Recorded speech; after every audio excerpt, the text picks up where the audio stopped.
Hey, Larken Rose here, and I'm here in lovely Pennsylvania in the pouring rain. It just got rained on. Not great weather to do tree work, so I thought I'd do a video. It occurs to me, every once in a while a bunch of people will happen to watch a video of mine, and I don't even know why. Like, somebody mentioned it. More than usual. I usually get a few thousand views. But sometimes it's way over that, and I have no idea why, which is fine.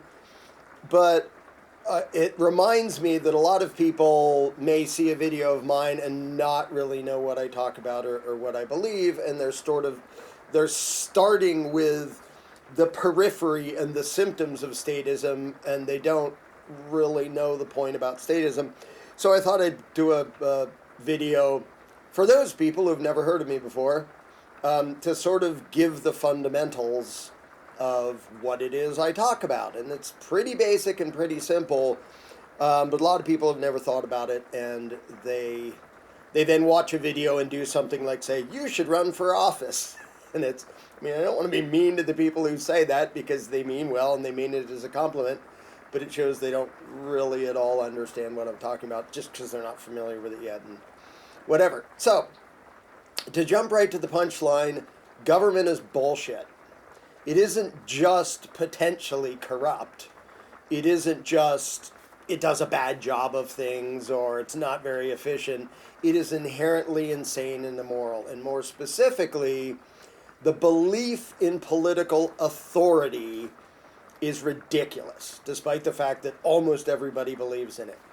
And I don't just mean, again, that it's like subject to corruption or abuse. I mean, it's inherently insane. Because it boils down to this. The notion of authority is that somebody has the right to rule you, the moral right to forcibly control you. It doesn't just mean they have the ability, because anybody with a gun might have the chance to forcibly control you. Authority means the ones who have the right to. They are authority, they make the law, we have to obey them because we're bad people if we don't. That belief is utterly insane. And unfortunately, it's an insanity shared by 90-some% of the population of the planet right now. And although, thankfully, that's changing. Democracy is bullshit. Constitutions are bullshit. Everything used to try to pretend that there's such a thing as a legitimate government is all mythological bullshit. None of it creates the right for anybody to rule anybody else. Now, there's morality. Legislation doesn't change morality. There's right and wrong, which is built into humanity, built into the universe. You can debate about that all you want. But whatever right and wrong are, legislation doesn't change it. And political rituals don't give anybody special rights. Somebody with a badge and a uniform, morality applies exactly the same to them as it does to anybody else.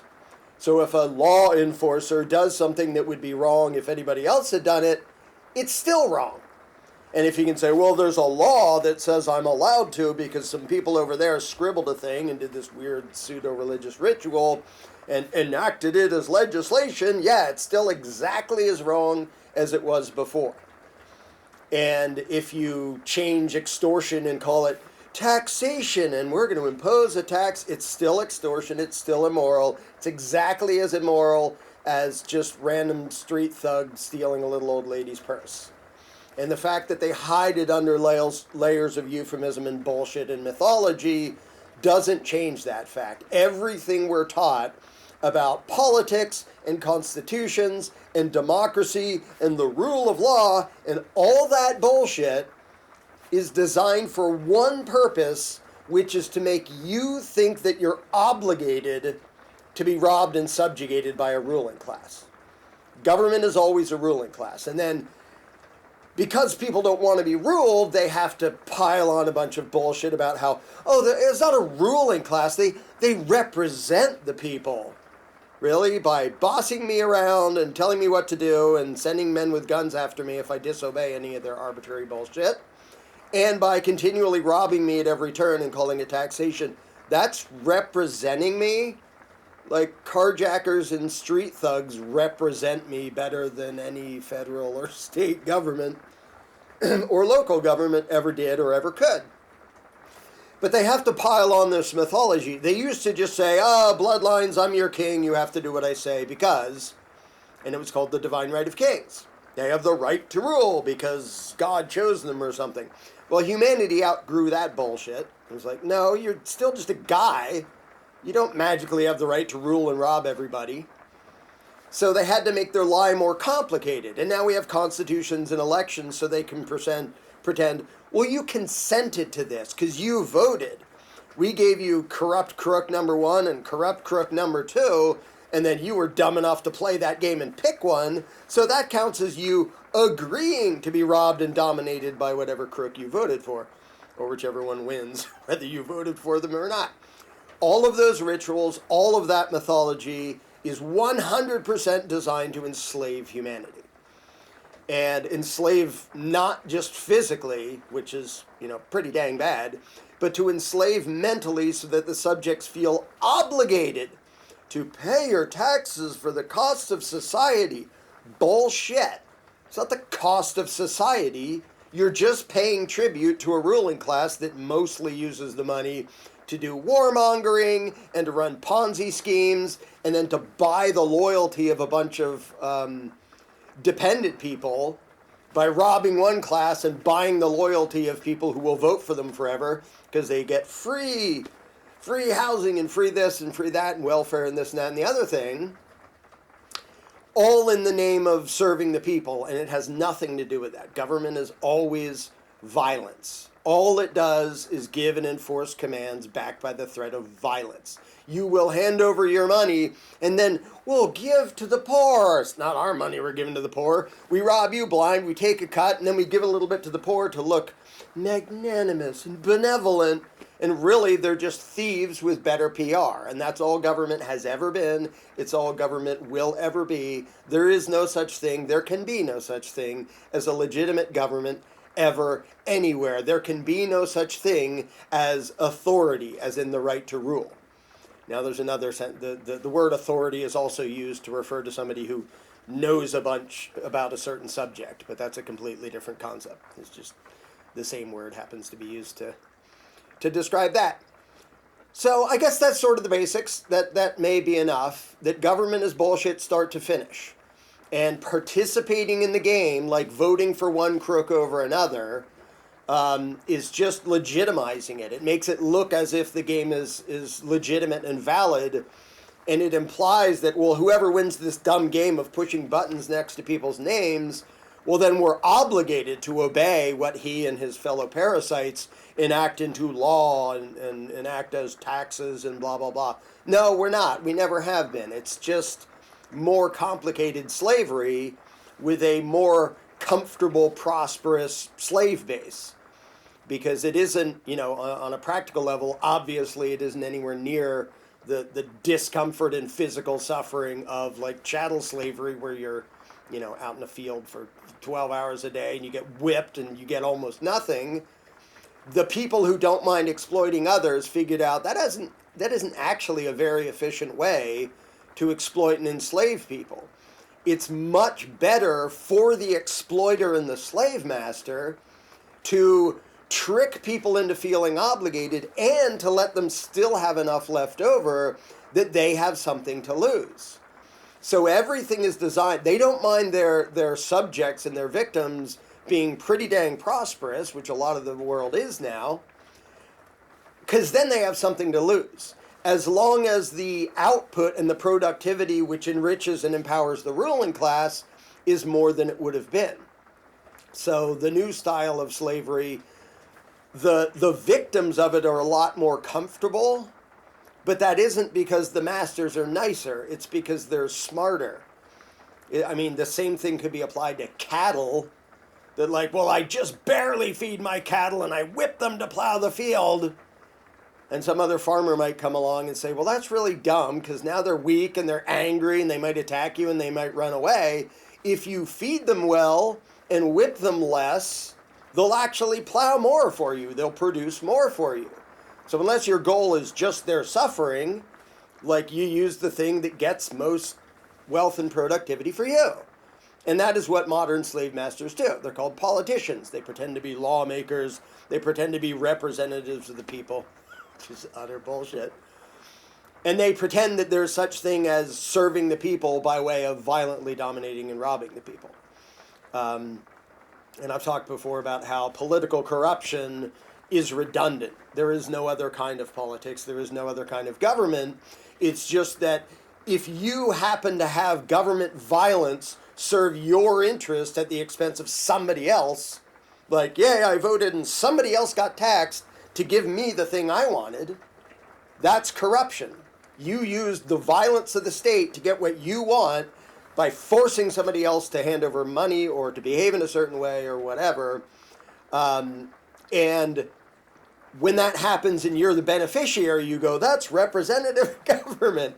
And when you're the victim and some corporation pays politicians to rob you blind, then you're like, hey, that's corruption. It's the same stinking thing, you're just on the losing end. And as long as you play the game and legitimize the game and try to use government violence to benefit you, then when you lose and you're on the losing end and you're the one getting robbed and dominated, it's kind of your fault. You played the game. You legitimized the game. Now, there's some basic things that a lot of people don't usually think of because they think, well, if you want no government, everybody will just kill and be, robbing and killing and eating each other and stuff. Self-defense is perfectly valid. So there are things that government agents occasionally do. Like cops occasionally will stop an aggressor from harming an innocent person. Now, most of the time, cops are the aggressors, robbing innocent people right and left all the time. But there are legitimate things that are illegitimately done by government. And like helping the poor. It's not like it's bad to help the poor. It's bad to rob somebody and then giving away stolen loot to the poor and claim credit for it. The robbery is bad. Give your own stuff to help the poor. And there are 1,000 ways to voluntarily organize to protect innocent people from aggressors, to help the poor, to build roads, to build bridges, to have a complex, sophisticated economy and a prosperous society and all that. And that is why, like, the scary word for people who reject the idea of government is anarchist, which in most people's minds make them think of, like, Molotov cocktail throwing hooded psychos, most of which are just left-leaning statists pretending to be anarchists when they're not. That's not at all. Anarchy literally means rule by no one. Monarchy is rule by one person. Anarchy is rule by no one. That's all it means. There aren't rulers. Doesn't mean no organization, doesn't mean no cooperation. People can voluntarily organize and cooperate in a billion different ways, which they already do in spite of the giant tentacles of government screwing up everything every step of the way. And that's why the more specific term is voluntarists, the people who want all human interaction to be voluntary, which necessarily means not having a government, because government is inherently coercive and violent. And you can organize in a zillion different ways. Now, I'm not going to get into all that because a lot of people have trouble imagining how things would be organized without government when all they've ever seen, for example, is the government version of protection, which is the cops rob you 5,700 times, but if something bad happens, you can call them and they'll write a report. Like, well, if we didn't have that, who would protect us? And so part of it is just people's lack of imagination, and they haven't thought out how the good parts can be done without a ruling class. So they imagine that, well, if government does the roads and you take away government, we don't have roads anymore. No, that's not what it means. Or we don't have protection anymore. Or nobody's helping the poor anymore. It doesn't mean any of those things at all. It means those things can be done a billion times more efficiently and a billion times more morally on a voluntary basis. Now, one last thing, it isn't pacifism. When we're talking about voluntary interaction, people have the right to defend themselves against aggressors. And by the way, that's true whether or not the aggressors wear a badge or call themselves lawmakers.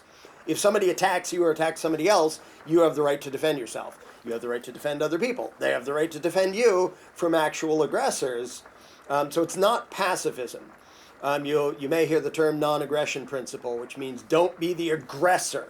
Don't be the one that initiates violence. If somebody attacks you, you have the right to use defensive force all the way up to and including deadly force if necessary to stop the aggressor and to defend yourself or defend some other innocent person. So non-aggression is not the same as pacifism at all. It just means don't be the one who starts the fight. And government is absolutely always the one who starts the fight. They declare, you're going to pay us this or we're going to hurt you. Really? Well, I don't even know you. What did I do to you? Well, you existed within this huge imaginary boundary, and we, the ruling class, represent the people here, and you consented, and by way of your blah, blah, blah, blah, blah. It's just mafia with better PR, and that's all government has ever been. So that's probably enough for the quick rundown for anybody not familiar. Now, if you go and watch my other videos, they might make a little more sense in context, and you won't do things like, hey, you should run for office. No, I shouldn't be on the throne either. Nobody should be on the throne. There shouldn't frickin' be a throne. And sadly, that's outside of most people's, whole view of reality. All they've ever seen is bickering over which crook to stick on the throne. And the idea of don't have a throne is, at first, uncomfortable for a whole lot of people because it so doesn't match anything they've experienced most of their lives. So anyway, I make a billion other videos that get into all that. But hopefully that's a good enough rundown of the basics that I won't get people telling me I should run for office or vote harder or beg for legislative change. No. The change that has to happen has nothing to do with the politicians. It has to do with the mentality of the people who still imagine an obligation to bow to and pay tribute to the politicians. When people outgrow that insanity and stop enriching and empowering the worst people in the world because they call themselves lawmakers and representatives of the people, all of that power just falls apart.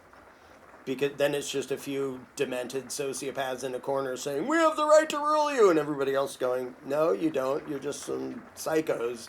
Now we're going to get back to figuring out how society should actually be arranged and organized in a voluntary, nonviolent manner.